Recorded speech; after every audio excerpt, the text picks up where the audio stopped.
terminologi kepemimpinan adalah proses dan kemampuan seorang pemimpin dalam memengaruhi, menggerakkan, dan mengarahkan kelompok.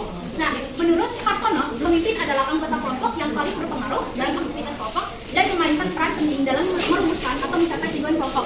Jadi intinya, kalau pemimpin itu adalah sebuah subjek atau individu, sedangkan kepemimpinan adalah suatu prosesnya untuk memimpin sebuah kelompok untuk mencapai tujuan bersama.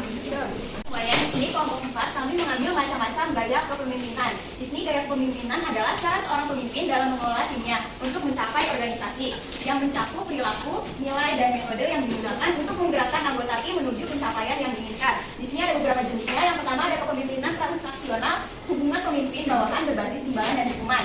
Yang kedua ada kepemimpinan transformatif atau transformasional. Pemimpin memberi inspirasi, visi, dan motivasi untuk mengubah organisasi menjadi lebih baik. Yang ketiga adalah kepemimpinan otoriter, pemimpin yang memegang kendali penuh dan membuat keputusan tanpa melibatkan bawahan. Yang keempat ada kepemimpinan melayani, pemimpin yang mengutamakan kepentingan dan kebutuhan bawahan lebih dulu. Yang kelima ada kepemimpinan karismatik, pemimpin memiliki daya tarik pribadi yang membuat bawahan kagum dan patuh. Yang keenam ada kepemimpinan demokratis partisipatif, yaitu pemimpin melibatkan bawahan dalam mengambil keputusan. Yang terakhir ada kepemimpinan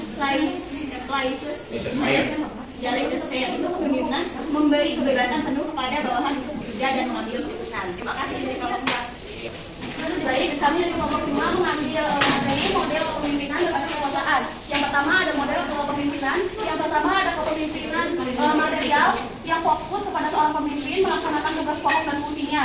Lalu yang kedua ada kepemimpinan partisipatif, proses pengambilan keputusan secara kelompok pada kebebasan keefektifan tim dan lembaga serta tanggung jawab. Yang ketiga ada kepemimpinan interpersonal yang menekankan pada hubungan dengan teman sejawat dan hubungan antar pribadi. Selanjutnya ada kepemimpinan transaksional, hubungan antar pemimpin dengan bawahan berdasarkan kesepakatan nilai atau proses. Selanjutnya kepemimpinan transformation, model yang komprehensif menggunakan pendekatan yang normatif.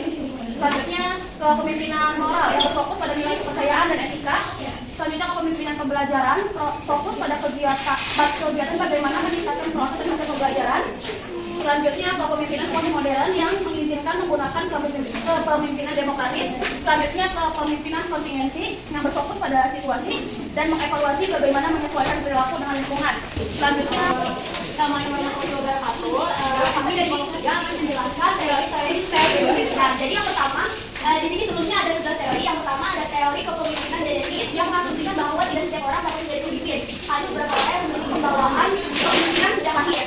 Kedua ada teori kepemimpinan akibat, ada penelitian ke-19 yang di dalamnya sejarah terdapat sekali garis besar didapat sebab dampak dari orang-orang besar atau pahlawan. Yang ketiga itu adalah teori kepemimpinan sifat, teori kepemimpinan yang beranggapan bahwa seorang dapat menjadi pemimpin apabila memiliki sifat yang dibutuhkan oleh pemimpin.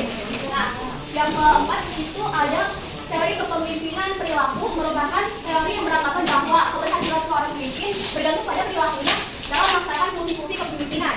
Kemudian yang kelima ada teori kepemimpinan karismatik, itu menekankan pada pengaruh pemimpin yang tidak berasal dari otoritas formal, melainkan dari persepsi mengikut bahwa pemimpin memiliki bakat luar biasa atau kekuatan istimewa. Kemudian yang keenam itu ada teori kepemimpinan transformasional, suatu teori kepemimpinan di mana pemimpin ikut berbaur di tengah-tengah anggotanya, selalu memperhatikan kebutuhan kelompoknya dan mempertimbangkan kesanggupan kelompok dalam menjalankan sebuah tugas. Kemudian ada teori kepemimpinan situasional yang menekankan pada pentingnya pemimpinan perilaku, kesiapan bawahan serta situasi sebelum menentukan gaya kepemimpinan. Dan lanjut dengan teori kepemimpinan transaksional, hubungan antara pemimpin dan bawahan berbasis pertukaran atau exchange proses berupa kesepakatan tugas dan penghargaan. Kemudian ada teori kepemimpinan pelayan, suatu kepemimpinan yang berawal dari perasaan tulus yang timbul dari dalam hati untuk melayani, menempatkan kebutuhan itu sebagai prioritas. Kemudian yang terakhir itu ada teori kepemimpinan lingkungan.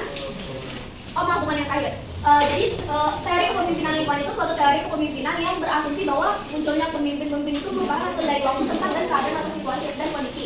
Selanjutnya ada teori kepemimpinan kekuasaan. Jadi suatu teori kepemimpinan yang ditaktor otoriter dan mengendalikan hubungan antar individu yang disebabkan aspek kekuasaan serta pengaruh bersifat memaksa. Kemudian selesai itu. Terima kasih.